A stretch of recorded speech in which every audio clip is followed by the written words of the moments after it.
Chapter 501. Really? But I don't have any recollection of meeting you before, Mr. Kent, Maisie answered calmly as she picked up the cup. Did Prince Roger send you? Daniel looked at her but did not say anything. Maisie lifted her head and smiled. Are you here to accomplish what Mr. Sean couldn't, Mr. Kent? I'm not looking for you because of the D'Arma family. Daniel replied. He poured himself a cup of tea and smiled, but his smile did not reach his eyes. I just want to make friends with you. Ms. Alice. Maisie chuckled as she stroked the rim of the cup with her fingertip. Why don't you tell me directly your intention, Mr. Kent? Since Maisie had made it very clear, Daniel was not going to beat around the bush anymore. He said, I'm here to propose you a deal. Ms. Alice. She frowned and asked, what do you mean? Just like what it sounds, Daniel said as he put a name card on the table. I want to make a deal with you in exchange for the secret you want to know. Before Maisie could come around to her senses, Daniel rose to his feet. He tidied the suit he was wearing and said, I'm sure you will contact me, right, Ms. Alice? After that, he took his steps and left straight away. While Maisie looked at the name card on the table and pondered for a long time. Nolan did not come in the end. After Maisie left Season's restaurant, she received a call. Ms. Vanderbilt, can you come over here? Judging from the voice, she knew it was Quincy. However, Maisie was frustrated at the fact that Nolan had stood her up. She said, tell Nolan if he doesn't want to come. Then don't say yes and stand me up. She hung up the call without waiting for Quincy to say anything. Soon, she calmed down and felt somewhat regretful for lashing at Quincy. She looked out of the car window, and the light in her eyes slowly dimmed. Once Maisie had hung up the call, Quincy turned around and went back into the room. He looked at the doctor checking on Nolan and asked, how's Mr. Goldman doing? The doctor removed his mask and shook his head, not good. The virus in his body has started spreading. Given its speed, Mr. Goldman won't last for more than a year. Quincy's expression changed. He knew that day would come, but he did not expect it to come so soon. It had been 3 years. If nothing went sideways, Nolan could make it through next year. Unfortunately, Nolan's condition got worse. And he wouldn't survive until the next year. Nolan was calling Maisie while he was unconscious. That was why Quincy had decided to call Maisie. After all, Nolan had a date with Maisie, and he did not want her to misunderstand. Soon, Titus arrived at the villa. Quincy reported the things the doctor had told him to Titus, and the latter's face sank little by little. There's only one way to save Nolan's life right now. Quincy was stunned. There's a way to save Mr. Goldman? Taking a deep breath, Titus said slowly, unless we can find Strix. Other than Strix, no one can save him. Shocked, Quincy said, but Strix has gone missing for more than 30 years. Nobody knows where he is now. After the epidemic 30 years ago, Strix retired from the medical world. No one had ever seen him ever since, so how were they going to find him? I don't care if we can't find him or not, we're going to try to look for him. Titus did not have any other better choice anymore. After all, only Strix had researched the virus before. The next day, Maisie was having her breakfast when Sadie handed her a newspaper. The newspaper was talking about the meeting between her and Daniel in Season's restaurant. Maisie put the newspaper on the table, and her expression changed. There were reporters nearby? Sadie replied, maybe. Her meeting with Daniel had been exposed by the reporters. Was it a coincidence or was it a plan all along? Chapter 502. Maisie turned her head around and looked at her phone. She had not received a single message or call from Nolan ever since yesterday. Is he really not going to explain himself? Maisie thought, I shouldn't believe in his bullshit anymore. She took out the name card and said, Sadie, help me to contact Daniel. In the afternoon, Maisie brought Sadie to the Kent mansion. The maid prepared a cup of tea for her, and soon, Daniel came down the stairs. Daniel walked up to the couch with a smile on his face and took a seat. I knew you would come to find me, Ms. Alice. Maisie looked at him expressionlessly and asked, I believe you aren't the one who brought the reporters to Season's restaurant yesterday to take pictures of us, are you, Mr. Kent? Could it be that you think it's me who made our meeting public? Ms. Alice? Daniel sat with his legs crossed as he replied nonchalantly. Well, unfortunately, it isn't me. But since all media outlets are curious about your true face, it's not impossible that some reporters would follow you around to get more information about you. Ms. Alice. Maisie's eyes flickered. She was not going to believe everything that Daniel said. No matter if it was him or not, she must not let down her guard. So can you tell me now, Mr. Kent? The secret that you said I want to know. Daniel placed both his hands on his knees. And a hint of amusement entered his eyes as he said, Don't you want to know what happened to Nolan, and what kind of illness he has? Maisie pressed her lips thin. Should I call you Ms. Alice or Ms. Vanderbilt? Daniel asked as his eyes turned cold. He now looked just like a cheetah that had its eyes set on its prey. He was not going to kill the prey instantly. Instead, he was going to play with it and kill it slowly. Sadie could sense the changes in the atmosphere. She turned her eyes and realized that a few black-clad bodyguards had come downstairs, and all of them had assumed an attacking stance. Maisie was not going to hide anymore since Daniel already knew who she was. She said with a faint smile on her face, You have a nice memory, Mr. Kent. You could recognize me even though I was wearing a mask at that time? It's your perfume that sold you out, Ms. Vanderbilt. It's so unique that I just couldn't forget about it, Daniel said as he stroked the corner of his lips.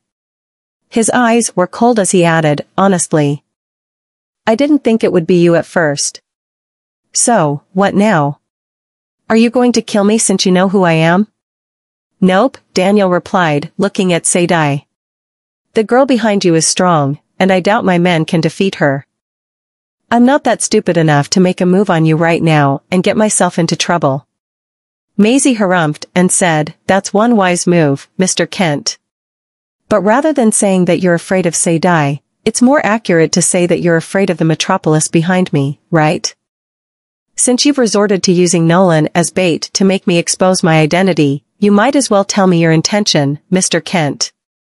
Do you know about the election, Ms. Vanderbilt? Daniel asked as he lifted the cup in front of him. Hernandez has a negative vote in his hands. And that's what I want. You're really loyal to the prince, Mr. Kent, Maisie said, gnashing her teeth. He wanted the negative vote to ensure the prince's candidate would become the president without any issues. The members of the left-wing party would support and vote for the prince's candidate. Judging by the fact that Nolan was giving Wesley a hand, Wesley must be canvassing in secret as well. Hernandez would not support the prince's candidate, so his vote was crucial for them to win. You love Nolan very much as well, Ms. Vanderbilt, Daniel said with a smile as he looked at Maisie's grim face. Otherwise, he wouldn't have fallen for the scheme 3 years ago. You're the one who attacked us at the amusement park 3 years ago? Maisie squinted her eyes. Chapter 503. Daniel gave her a meaningful smile and replied, Nope. It wasn't me. My men didn't even get the chance to make a move. Maisie was stunned. Could it be that it was someone else who caused the incident in the amusement park 3 years ago? She then turned around and looked at the few men in black standing on the staircase, all of whom had the same tattoo on the back of their hands. Oh yeah. Those people didn't have any tattoos on the back of their hands, while Daniel's men have tattoos on the back of their hands. So, it was another group of people and not Daniel's people. Is it the prince's men? You're smart. Ms. Vanderbilt, Daniel said as he started to look at the woman before him in a different light. If not, how else would you have led Rowena, that stupid woman, into your trap 3 years ago? Maisie clenched her fist, and her face sank when Daniel mentioned Rowena. Speaking of which, how come I don't see Miss Summers around Mr. Kent anymore? Daniel caressed the rim of the cup with his fingertip and replied, "That stupid woman has betrayed me. Do you think I'd still keep her by my side? Rowena has betrayed him?" Maisie was shocked. Then she saw a devilish smile crawl onto Daniel's face as he continued. "But still, I need to thank that stupid woman. If it hadn't been for her, Nolan wouldn't have been infected with the virus." Maisie froze when she heard what Daniel said, and her fingertips slowly turned pale. Nolan is infected with the virus? But how is that possible? Erwin had told her that Nolan was seriously ill. However, after seeing Nolan again, he seemed as fit as a fiddle to her, and she thought he was just pretending to be sick. Suddenly, she thought about how Nolan had forced her to get a divorce from him 3 years ago, and her heart trembled. Is it because he's infected with the virus that he wanted to get a divorce from me? How did he get infected with the virus? Maisie asked in a low voice. She felt as if there was a lump in her throat. Daniel replied nonchalantly, "When he was shot, the virus was smeared on the bullet. I heard that he's going to die soon, right? He needs to rely on a wheelchair to get around. And he seems to be a sick man in his death throes." "Are you the one who did it, Daniel?" Maisie asked. Her shoulders were shaking, and her eyes were filled with despair. Daniel shrugged but did not answer her question directly. Maisie shot up from her seat, and the bodyguards on the staircase got into an attacking stance. She stared at Daniel for a long while before turning around to leave. Just when she was walking toward the door, Daniel's voice rang out behind her. "If you want to save him, get me the negative vote in Hernandez's hands. Otherwise, I'll make sure he'll die the most painful death." Maisie clenched her fists tightly and left the Kent mansion without turning her head. After getting into the car, she said to Sadai, "Go to East Island Villa." Daniel's words echoed in Maisie's mind on the way. And anxiety and panic gradually crept into her body. It was because Nolan had taken the shot for her 3 years ago that he was infected with the virus. However, if Daniel really wanted to kill him, why would Nolan still need to take the shot for her? So, did this mean that the bullet was actually meant for her? Daniel had said that Rowena had betrayed her, so she was among the people he had sent back then. If the person who had fired the shot wanted her to get infected with the virus, then that person must be Rowena. After all, she was the only one who hated her to the core. Rowena had defied the order, and instead of shooting Nolan, she fired at her. Otherwise, Nolan wouldn't have taken the bullet for her. Nolan was infected with the virus because of her. Why would it turn out this way? The car stopped outside of the East Island Villa. Maisie got out of the car and ran inside, but she bumped into Titus and Quincy in the garden. Quincy was a little surprised to see Maisie here, and he asked, "Miss Vanderbilt?" "You." Chapter 504. Similarly, Titus was surprised to see Maisie here as well. "Maisie? What are you doing here?" Titus knew Maisie was alive. After all, they couldn't find her corpse back then, so that could only mean she was still alive. It was just that he didn't expect to see her in Staslo. Maisie calmed herself down and approached them. "Where's Nolan?" Just when Quincy wanted to say something, Titus' face sank, and he answered, "Both of you stopped being husband and wife 3 years ago, so why are you still looking for him? If I didn't come here, how would I know he's infected with the virus?" Quincy was stunned when he heard what Maisie said. How did she learn about it? Titus frowned and harumphed coldly. "Isn't it because of you that he got infected with the virus?" Maisie was stumped, and her heart trembled. "Maisie, why do you think Nolan was so hellbent on getting a divorce with you back then?" Titus took a deep breath and said in a stern voice, "He could sacrifice his life for you. He even has put in his will that you'll inherit half of Black Gold shares. Once he's dead, Black Gold will be almost yours." Maisie froze. All colors were slowly fading away from her face, leaving only an ashen pale behind. Helios had told her before that owning half of Black Gold's shares was similar to being Black Gold's biggest shareholder. She had suspected before that why he wanted to give Black Gold to her. She only thought that. If you really want the best for him, then let him spend this year in peace, Titus said and left. After Quincy saw Titus away, he turned around to look at Maisie. I'm sorry, Ms. Vanderbilt. I think you should go back. I just want to have a look at him, Maisie interrupted, cutting him short. Till leave once I see him. Quincy thought for a moment and then nodded. He led her to Nolan's room. Nolan was receiving an infusion treatment on the bed. His face was still as handsome as before, but he looked pale and sick. Maisie walked up to his bed, and her eyelashes were quivering. Did he hide it from her and push her away 3 years ago because he did not want her to see him like this? Did you know about it all this time? Maisie asked Quincy. Standing beside her, Quincy nodded and replied, yes, but Mr. Goldman forbade us from telling you. Maisie laughed weakly and said, Nolan, you are a jackass. Ms. Vanderbilt, Mr. Goldman didn't stand you up on purpose. His condition isn't as stable as it used to be 2 years ago. He would have a low fever and cough out blood from time to time. It would last for a few days, and he couldn't control it. Maisie did not say anything. Quincy continued. It's not that Mr. Goldman didn't go look for you. He knew you were in Morwich, but he didn't have the courage to see you. He knew you would keep in touch with Ms. Hill, so he kept asking about the connection between you and Ms. Hill. Maisie was taken aback when she heard what Quincy said, and she turned her head around to look at him. She indeed had kept in touch with Riley throughout the last 3 years, as she was her only window to learn about her children's situation.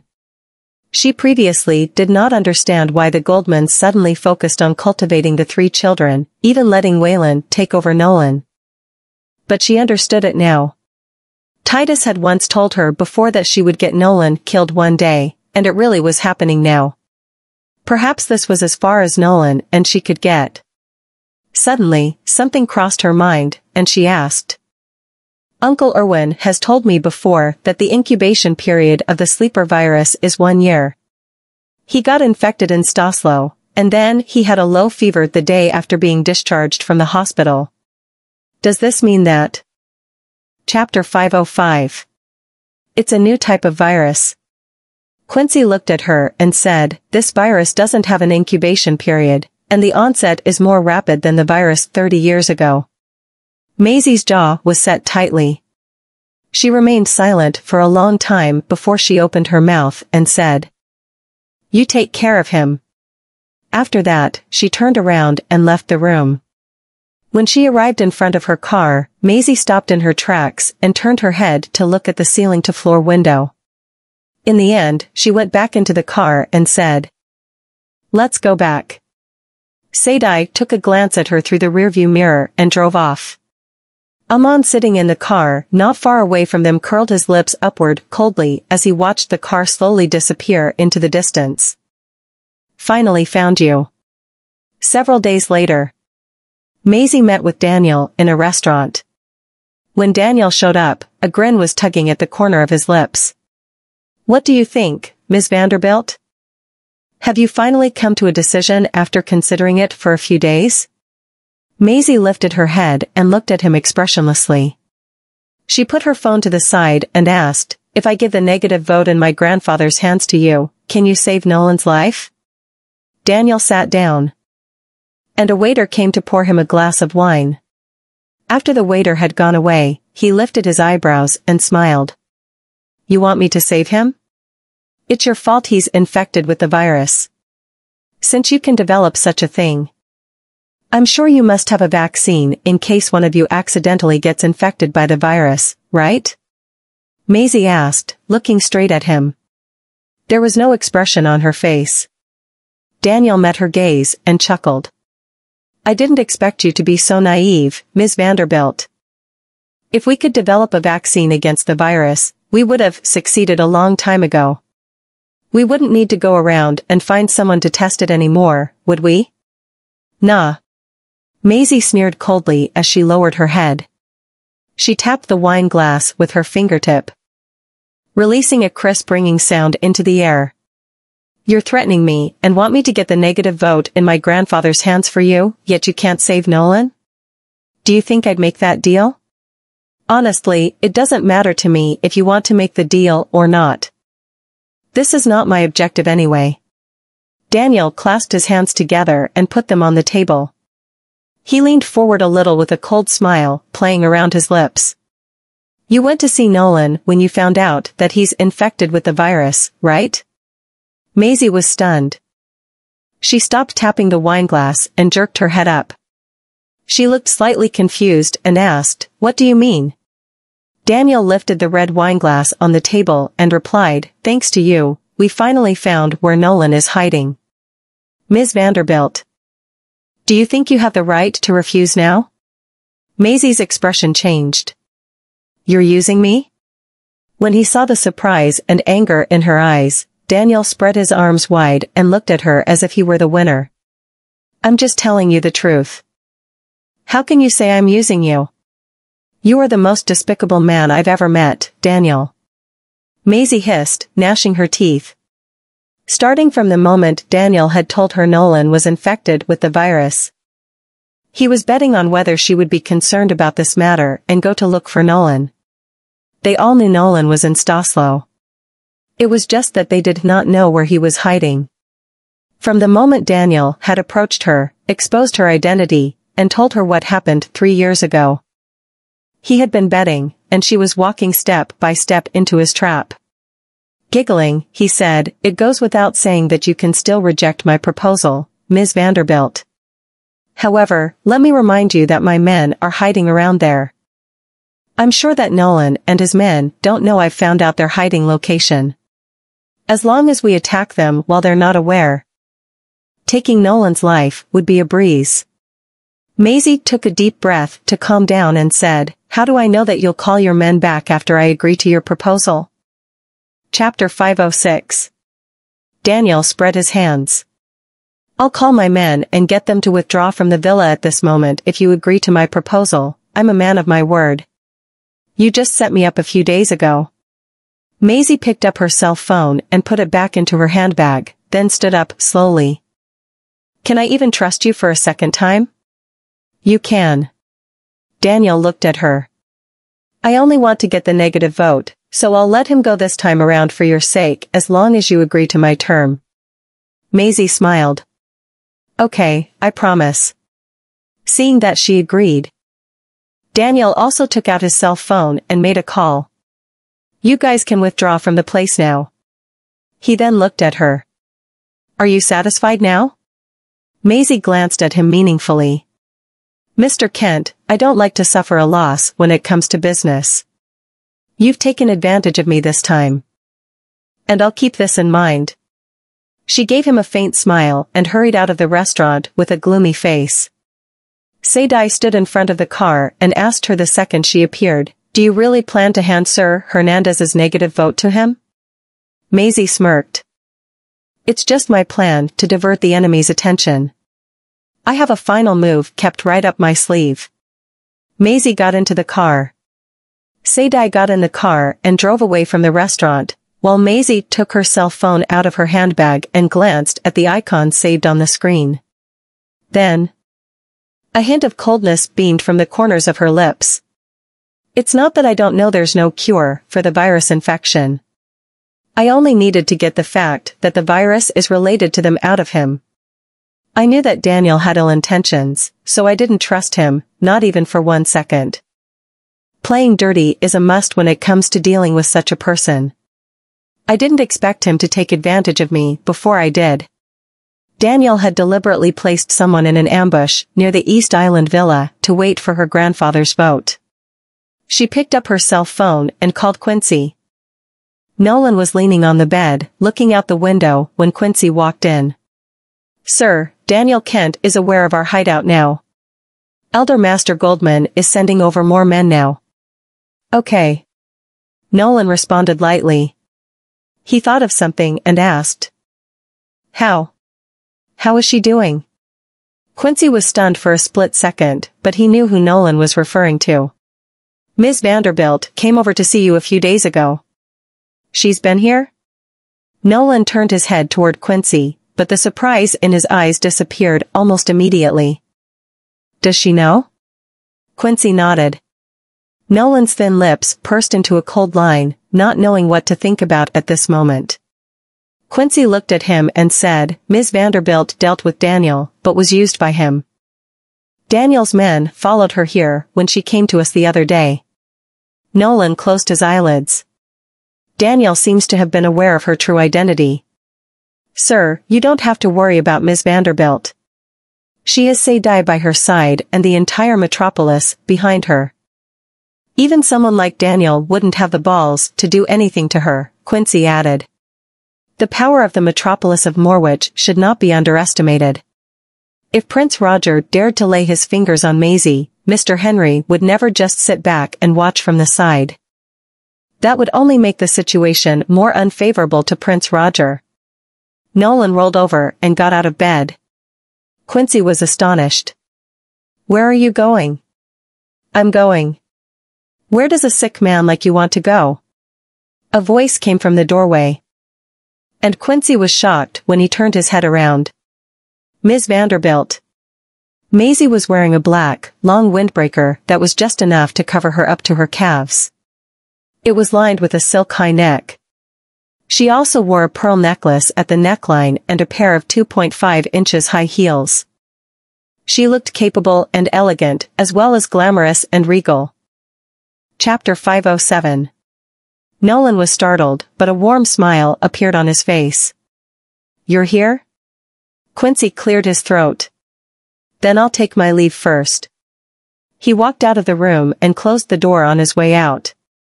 Maisie walked up to Nolan and stood in front of him with an expressionless face. Nolan, are you planning to hide your infection from me until the day you die? Nolan raised his gaze and stared at her, but did not answer. Maisie leaned over to look at him, and her scarlet lips moved. If you're planning to die, please sign the divorce papers before you do so. After all, it will be hard to remarry if I become a widow. Usually, when the concept of remarriage was mentioned in the past, Nolan would have expressed his jealousy by now. However, he only smiled and looked at her with his gloomy eyes this time.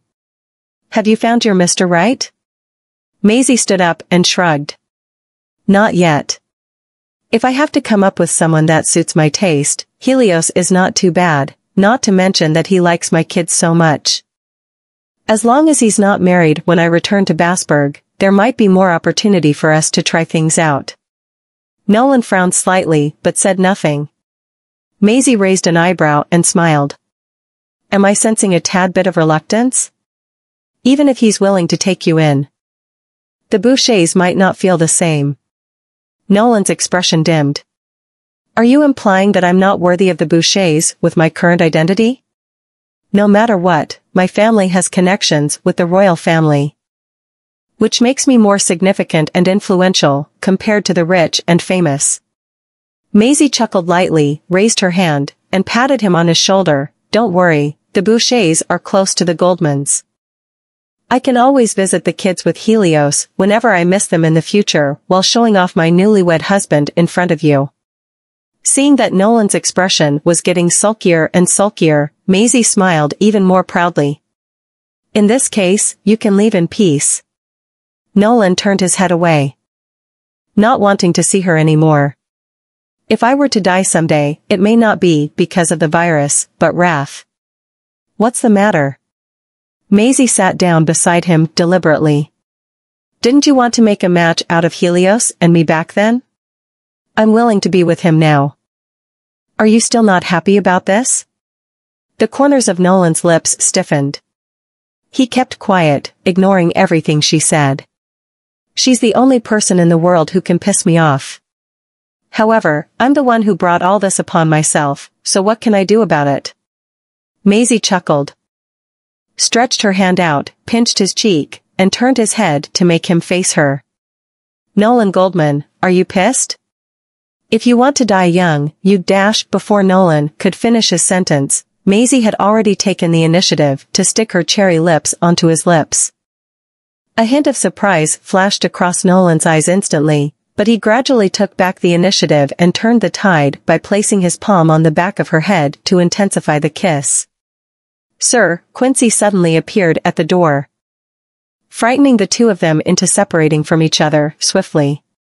He seemed to have seen something and felt a little embarrassed. "Ahem, Mr. David is here." Nolan nodded. "Bring him in." Maisie got up from the bed and walked to the side. Soon, Wesley entered the room. "Mr. Goldman." His gaze shifted on Maisie, who was still standing in the room. Maisie was not wearing a mask, so he did not recognize her. "Who's this?" Nolan looked at Maisie with a trace of amusement shimmering at the bottom of his eyes. I'm Alice." Nolan was caught off guard by her answer and was rendered speechless. Wesley looked at Maisie in astonishment. She was wearing a mask the last time, so he couldn't see her face clearly. He didn't expect this. "You're a brunette, Ms. Henry? Isn't she Mr. Henry's daughter?" Maisie stepped forward and replied with a smile, "I'm indeed a brunette, but I'm not Mr. Henry's biological daughter. He had a history with my mother. I don't have any relatives now, so Mr. Henry took me in as if I'm his daughter." Chapter 508. Wesley's mind clicked, and he nodded. "I see, no wonder you've been wearing a mask." Mr. Henry claimed to the media that Alice is his biological daughter, but she is a brunette and her facial features don't give off any clue saying that she's of mixed blood. It's only natural for her to be questioned if she hadn't been wearing a mask. He then thought of something and stared at them. "Then have you two known each other for a long time?" Maisie shrugged while Nolan smiled bitterly. After 5 minutes, Wesley sat himself down on the couch and Quincy poured him a cup of coffee. Nolan turned to look at him. "Wesley, is there an emergency?" Wesley could not even care about taking a sip out of the mug as he had some urgent news to bring up. He forced himself to calm down and replied, "It's true that this is an emergency. My men heard that Prince Roger had brought the presidential election forward. Those people in the government, except my father and a few of my father's colleagues, have all been bribed by the prince." Nolan's eyes narrowed slightly, but his voice sounded surprisingly calm. "They're moving so quickly, huh? The election would not be taking place, at least not until the end of the month." He did not expect that Prince Roger had already had his hands this deep in such governmental matters and was able to push the election forward. He was so blatant it was obvious he no longer cared about the Queen and the Millers. "I didn't expect Prince Roger to have the balls to do this too. Perhaps his forces are mature enough now." Wesley frowned. "If the person he chooses becomes the next president, the people of Stosslo will surely suffer. Roger is only a prince. And he's already helping those nobles and unscrupulous businessmen in squeezing every single ounce of benefit out of the citizens of Stosslo. Not only did they increase taxation, but they also split the agricultural produce that the farmers had harvested among themselves. Apart from that, the land that the farmers have worked so hard to cultivate doesn't even belong to them. At the end of the day, who wouldn't want to see any changes? These people are just cattle and donkeys who work for the nobles and the royalty." Maisie put the teacup down. "What do the people think about this?" Wesley was flustered and then shook his head. "A small number of people are protesting, but half of the people are supportive of Roger's faction. Of course, those who are supporting him probably have gotten quite a lot of benefits out of this." Nolan was about to say something, but he covered his mouth and coughed. Quincy quickly handed him a glass of warm water. Wesley was startled. "Mr. Goldman, are you ill?" Nolan clasped his palms together and said calmly, "It's just the mild flu, I'm fine. Since Roger has brought the election forward, then we should also bring our plan ahead." Maisie pursed her lips while her eyes were fixed on Nolan as she could not help but wonder. How has he survived like this for the past 3 years? He's been fighting against the torment of this infection alone. And he's been enduring all these sufferings, all this while in secret. He didn't even let me know about it. After Quincy sent Wesley away, Maisie was still sitting on the couch differently. A faint smile appeared on Nolan's face upon seeing she did not intend to leave, and he said in a low voice, "Z, do you wish to stay back to accompany me?" Maisie was astounded. She returned to her senses slowly and curled her lips. "Don't you want me to stay with you, Mr. Goldman?" She then stood up and fastened the ribbon around her waist before Nolan could respond. "Then I shall take my leave now." She walked past him, but he grabbed her hand. Nolan dragged her into his arms and hugged her. The familiar scent and her soft body were all the things that he could think of day and night but did not dare to indulge too much in them. Nolan rested his chin on her shoulder, and the warm air that came out of his nose brushed against her fair neck.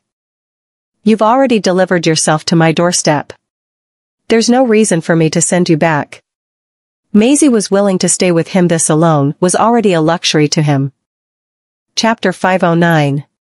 Nolan Goldman, I might have promised to stay here with you, but I haven't forgiven you for what you've done.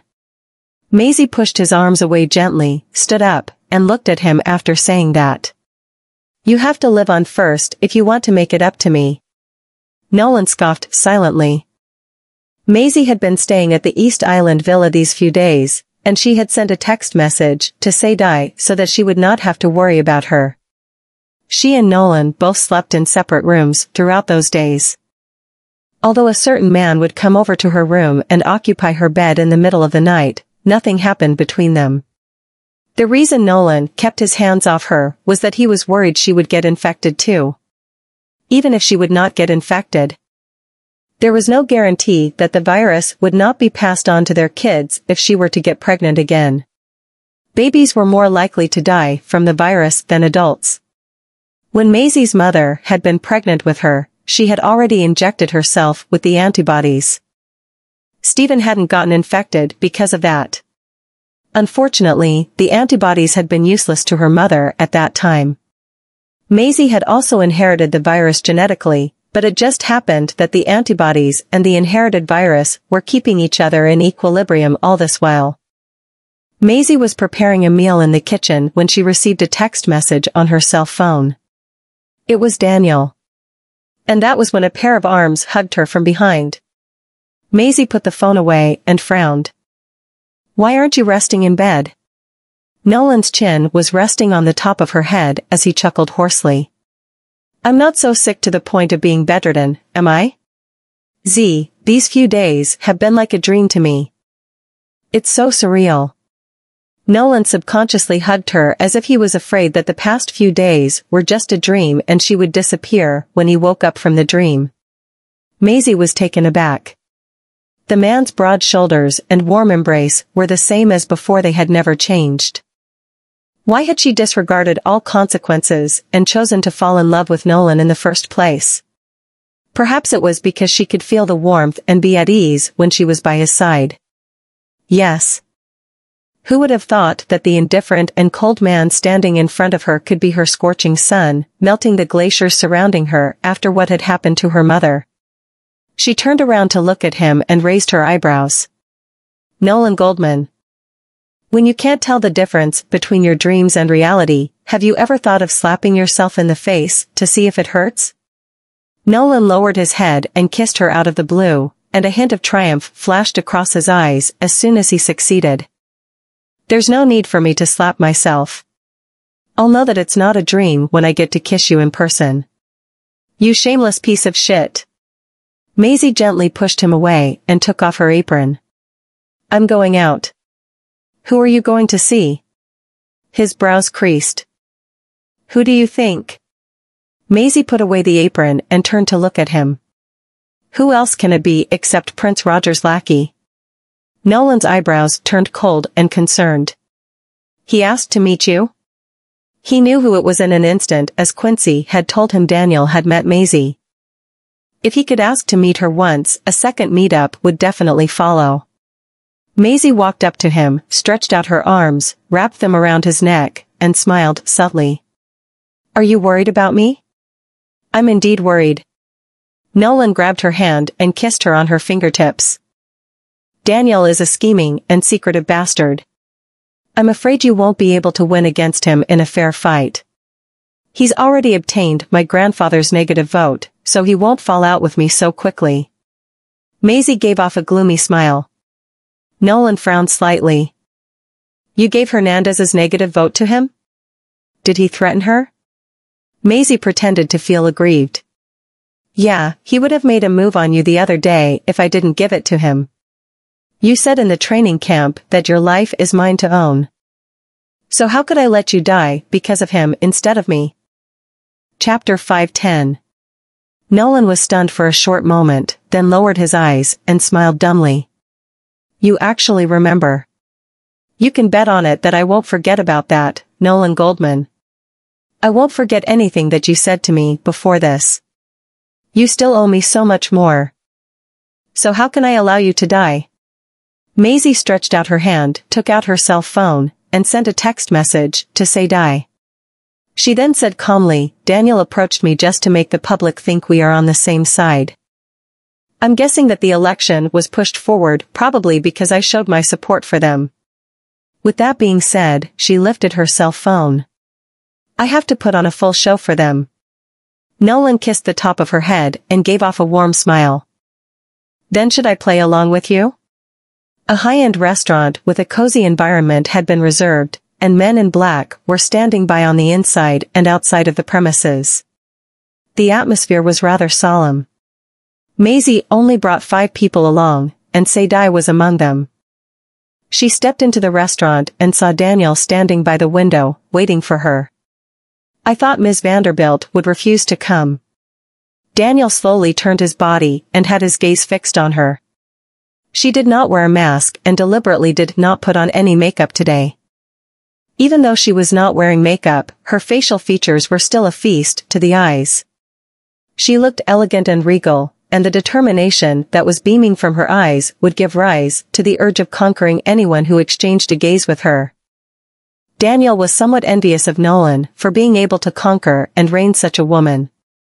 Maisie had not worn makeup on purpose as it was Stoslo's most basic etiquette to meet people with makeup on, even if it was only light makeup.